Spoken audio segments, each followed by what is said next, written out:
পানেৰীত UPPLৰ বিশাল নিৰ্বাচনী সভা মহিলাক অধিক ক্ষমতা দিলেহে পৰিৱৰ্তন সম্ভৱ প্ৰমোদ বড়ো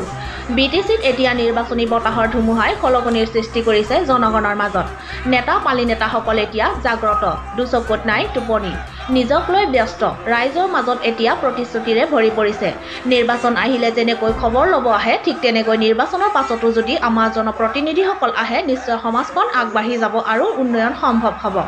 মঙলবাৰে ওদালগুৰি জিলাৰ পানেৰীৰ দেউলখোলাত UPPLৰ 34 নম্বৰ খালিংদুৱাৰ ব্লক সমিতিৰ নিৰ্বাচনী প্ৰচাৰ সভাত প্ৰমোদ বড়োৱে অংশগ্ৰহণ কৰি ৰাইজৰ আগত ব্যক্ত কৰি কয় যে বৰ্তমান BTRত নেতাৰ আগমন ভৰপূৰ হৈছে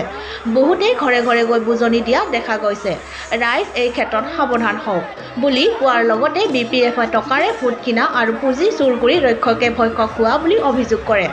লগতে কয় যে হাগ্ৰামা মহিলাৰী ডাঙৰীয়াই 17 বছৰে সাংস্কৃতিক বিভাগকে ধৰি বহু দুৰ্নীতি কৰিলে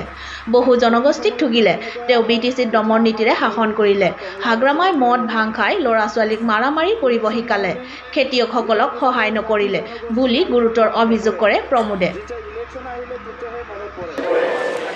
এতিয়া যিসকলে বাহিৰৰ পৰা আহি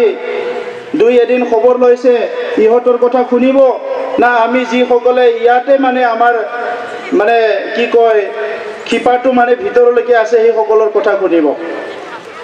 এতিয়া ৰাইজে বিভ্ৰান্তি হ'ব নালাগে আজি বিভিন্ন মানুহ আহিছে বাহিৰৰ পৰা ভাল ভাল ভাষণ দিছে কাক বা কিবা কৈছে গালি পাৰিছে গুচি গৈছে কিন্তু কথা হৈছে আমাৰ পৰিয়ালটো আমি চাব লাগিব যোৱা 17 বছৰত এই BTCৰ 32 লাখ জনসাধাৰণৰ যিটো পৰিয়াল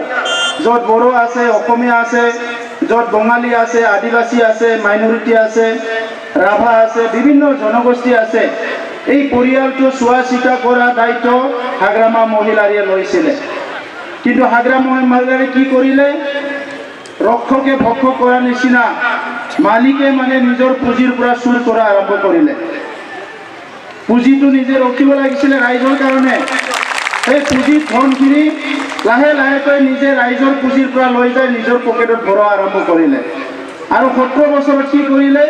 নিজৰ পুঁজিটো বঢ়াই বঢ়াই বঢ়াই বঢ়াই ৰাইজৰ পুঁজি জিৰ' হৈ গ'ল নিজৰ পুঁজি পাহাৰৰ নিচিনা হৈ গ'ল হাগ্ৰামা মহিলাই আৰু ইয়াততো এটা বগা চাহাব আছে তাৰ কথাটো ক'বই নালাগে পানেৰীৰ ৰাইজে কৈছে মই আজি পৰা 3 মাহমান আগত আহিছিলোঁ আমাৰ পানেৰীৰ এজন দাদাৰ ঘৰত বহিছিলোঁ তেতিয়া আমাৰ মানুহবিলাকে কৈছে এই পানেৰী অঞ্চলত গ'লে তেখেতে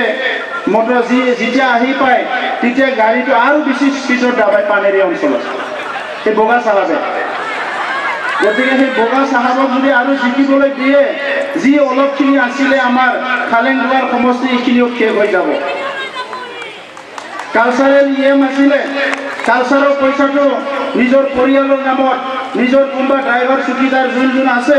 চবৰৰ নামত পইচাখিনি ওলাই লৈ যায় শেষ কৰি দিলে পইচাখিনি আৰু নিজে কি কৰিলে সাগৰত গা ধুবলৈ যায় নাচি ফুৰে ৰাইজক খবৰ ল'বলৈ সময় নাই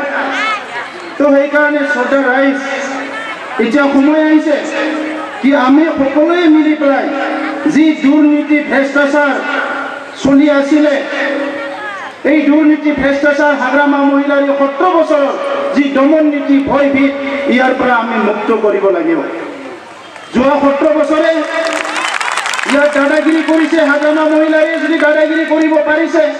যোৱা 17 বছৰত হাগ্ৰামা মহিলাৰী যদি ইয়াতে আত্মসাৎ কৰিব পাৰিছে ইয়াৰ কাৰণে জগৰীয়া কিন্তু আন আৰু কোনোবা হয় আমি নামবিলাক নকওঁ তেওঁ ভাষণৰ প্ৰসংগত কয় যে আমি মানসিকভাৱে পৰিৱৰ্তন হ'লেহে সামাজিকভাৱে পৰিৱৰ্তন হ'ব পাৰিম আমাৰ পৰিয়ালক আমি চাব লাগিব আমি সকলোকে সুশাসন নিৰাপত্তা কৰিবলৈ সাজু আছো UPPL ওলাই আহিছে মহিলা সবলীকৰণৰ কাৰণে মহিলাক অধিক ক্ষমতা দিলেহে পৰিৱৰ্তন সম্ভৱ হ'ব বুলি উল্লেখ কৰে ভাষণত তেওঁ কয় যে নিৰ্বাচনৰ পাছত আমি গাঁও পৰিষদৰ নিৰ্বাচন পতা হ'ব আমি 5 বছৰত 5 লাখ যুৱক যুৱতীৰ নিবনুৱা সমস্যা সমাধান কৰিবলৈ আগবাঢ়ি গৈ আছো আৰু 35 লাখ জনসাধাৰণ হৈ কাম কৰিম আমি কাম কৰা সুযোগ ৰাইজে দিলেহে সংস্থাপন হ'ব সকলো জাতি জনগোষ্ঠীয়ে সমান সুবিধা লাভ কৰিব সকলোৰে সম উন্নয়ন সম বিকাশ হ'ব যিহেতু গণতন্ত্ৰ দেশত ৰাইজে ৰজা সকলোৱে সমান ন্যায় লাভ কৰিব পৰিৱৰ্তন হ'বলৈ হ'লে ভাল চৰকাৰ লাগিব দুৰ্নীতি ভ্ৰষ্টাচাৰ নিৰ্মূল কৰিব লাগিব বুলি প্ৰমোদ বড়োৱে ব্যক্ত কৰি কয়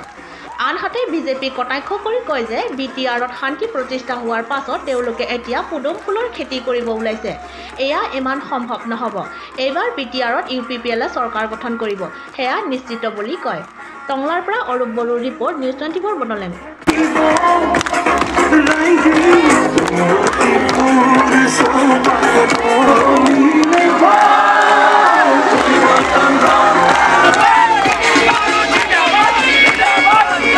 News 24 Bodoland, News 24 Bodoland YouTube channel. Please subscribe and click on bell icon. Thanks.